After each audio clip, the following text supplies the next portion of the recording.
Excellency, the cost of living in this country is at around 45%, and that is too high for them. This is caused with some dynamics of variations in economic performance and some global economic situations that affect us as well. Your minister has tried what he can, but I will assure you, please go to his rescue, try to make sure that these workers are properly compensated, and more so, Your Excellency, what is eating in our jobs are free riders, people who are employed through the back door, outsourced at a lower rate.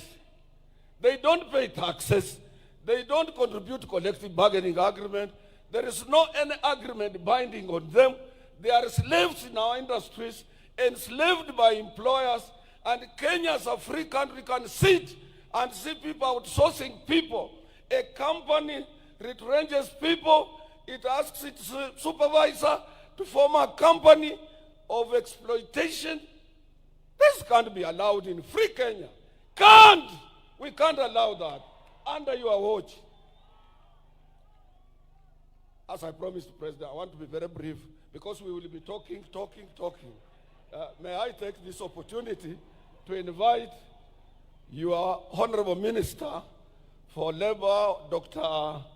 Mutua, who will be able to give some few words and observe protocol, other protocols for you to come and say. The other thing I'm being reminded by my deputy that I had forgotten, ni mambo ya hizi vitu tunakatwa, housing, nini, taxation. It should not be on gross salary. Hizi vitu vinatakana viwe on basic, so that gross, umefanya overtime, umefanya nini, it's not interfered with. And I know Your Excellency will look at that. All deductions, salary deductions, statutory deductions should be at basic, not on gross, where somebody might have toiled very hard to work on overtime and he doesn't realize something. Mwisho, Your Excellency, usitishike. Iko watu wengi wanapenda kutisha sana. Mimi nilikuwa hapa President Kenyatta akiwa president. After 3 years we had a problem in the government. Jaramogi left. Nilikuwa hapa when Moi was a president. After a few times there was a lot of problems. Nyinyi nyote mnajua until up 1982. Mpaka when he was leaving, kila saa watu bila Moi yote inawezekana. Nimekuwa hapa President Kibaka akiwa kwa kiti mimi, and I served him. Kibaka alitengeneza kila kitu Nairobi, he improved the economy. But 2007, how wananchi voted him out, we had to do some ukarabati. Sasa, nimekuwa hapa wakati wa Uhuru. Uhuru ni rafiki yangu sana. But you could hardly see him outside the way you are outside, you are visible everywhere. But he managed to finish his 10 years. Hawa wa Kenya unasikia ground ni mbaya. Hapa ground hapana mzuri. Ruto must go. Na sio ground ni mbaya. Wewe anasema ground ni mbaya. Mwenyewe hana ground. Unasikia hiyo? Wacha tuwache Muta amalize kazi yake. I saw watu wa press, Muta ameandika kwa Standard, anasema Atwoli yeye kazi ya trade union court is not a political party. We serve the government of the day. We negotiate for our rights. Huyo kijana anataka elewe hiyo. We are not a political party. We are not aspiring to have a president. We must support the government of the day for the stability in the country, which will be extended to industrial stability. Wewe fanya kazi Kama iko makosa, we are principled. We will come out and say, hatufichi. Kama iko watu ambao ni corrupt, we will tell you and take action. Na usitishwe. Let me take that. Brother Mutua, waziri, kuja uongee, alafu hizo protocols zingine utaangalia za kuinvite His Excellency the President.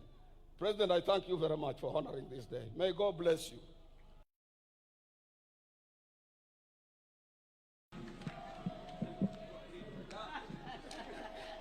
Thank you very much, Dr. Atwoli. I think that's the shortest speech you've given in a long time. Congratulations.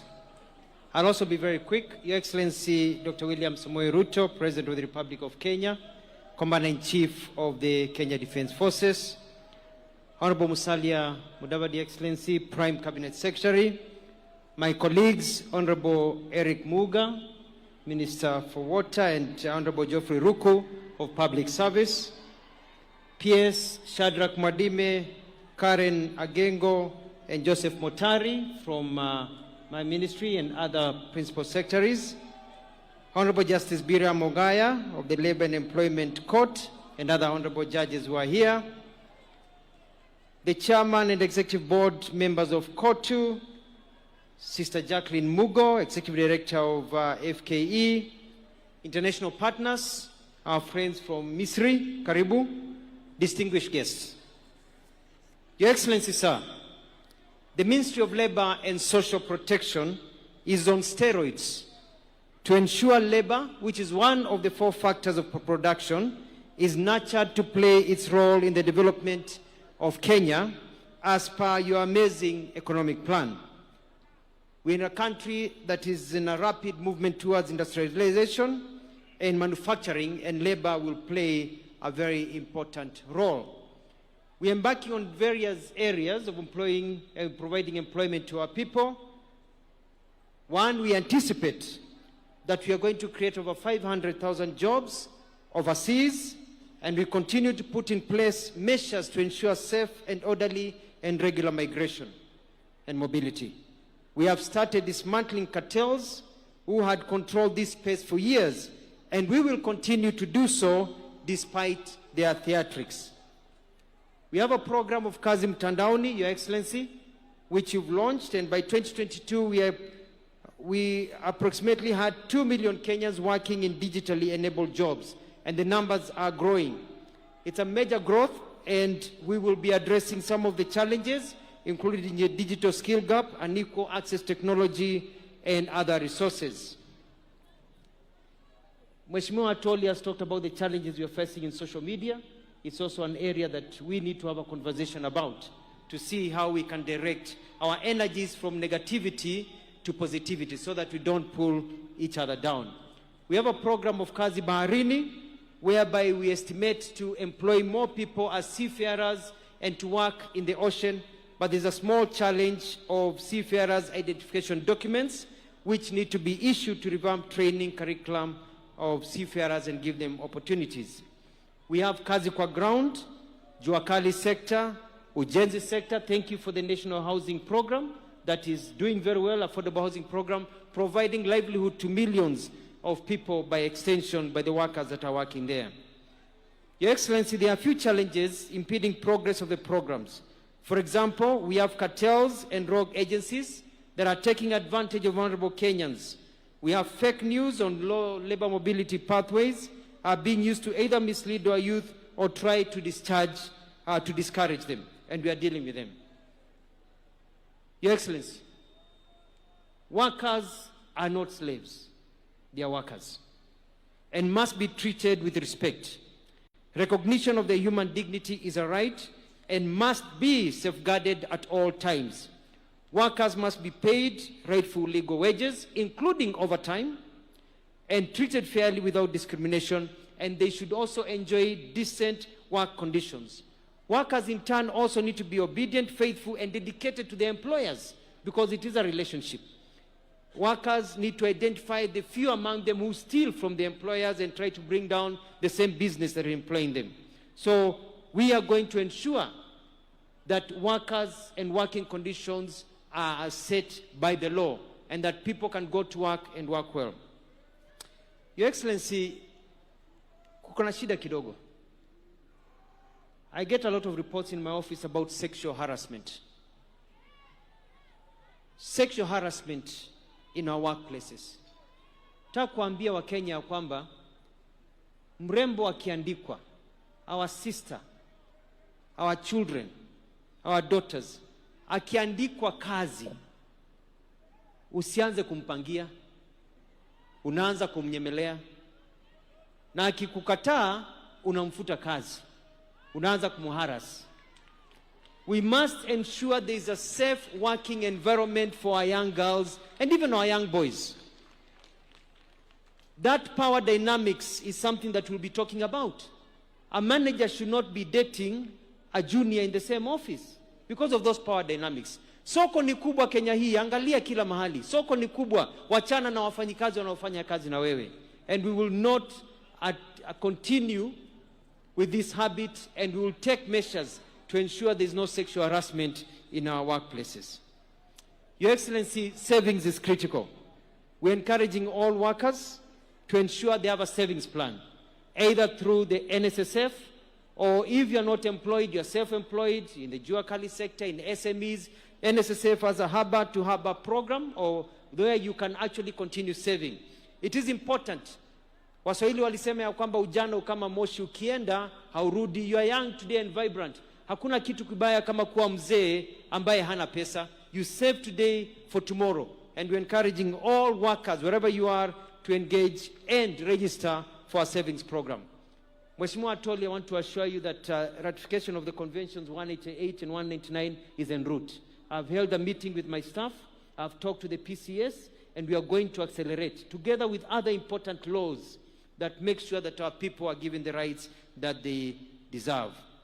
Your Excellency, social dialogue is important. I'll be calling a meeting very soon between COTU, FKE, and all other social partners to discuss on working modalities. Strikes. At the end of a strike, people sit down and talk. And I want to encourage all workers. If there's a problem, talk to me. Let us sit down and discuss the problem before the strike, not sit down after the strike. And I can assure you we will be able to sort out many problems so that people do not go on strike, so that we have a country that is moving forward. Lastly, Your Excellency, I want to echo the words of Mheshimiwa Atwoli. You know, we hear very many words. I was a governor for 2 terms. Na wakati nilikuwa governor, watu walikuwa wanalalamika sana. Unajua katika nchi yetu ya Kenya, kila mtu anajua kwamba ukiangalia shamba na unataka kulima, hilo shamba lazima upalilie, uchimbe kwanza vizuri, upande, mbegu ikimea upalilie, weke maji, ikikua vizuri, kuna tumbili, kuna ndege, uwafukuze wanyama, ndiweze kupata kile ambacho ulikuwa unapanda, ndiweze kupata. Na wakishia kwamba serikali hii ya William Ruto iko na mpango, na wakati huu bado tunaendelea kupalilia, na wakati huu bado tunaendelea kukuza na kufukuza nyani na tumbili, wengine tumeshafukuza wameenda nyumbani, ambao kazi yao ni kuharibu ule mmea. Na nchi hii najua kwamba kuja 2027 Wakenya watakuwa wanauliza William Ruto ulifanya nini, na sisi tutakuwa tunaonesha serikali yako yamefanya hiki na hiki na hiki. Kwa hivyo nawahimiza Wakenya tusubiri na tuone, watch this space, kwa sababu mbele iko sawa.